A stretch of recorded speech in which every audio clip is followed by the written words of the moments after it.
Alright, so let's reset our oil life light. So let's turn the car to the on position.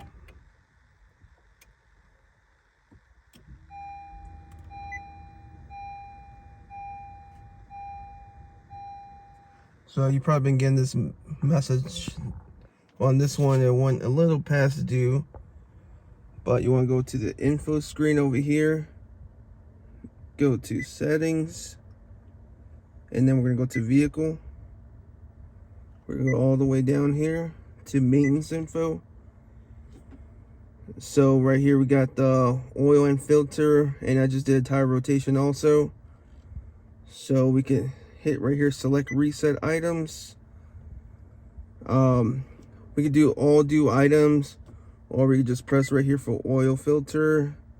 We'll reset that because we just did an oil change. And then we'll go back in here again. And I am about to reset the tire rotation one also. As you can see, it's already telling you the oil is at 100%. So let's turn the car on. And here we go, oil life 100%. Nice and easy.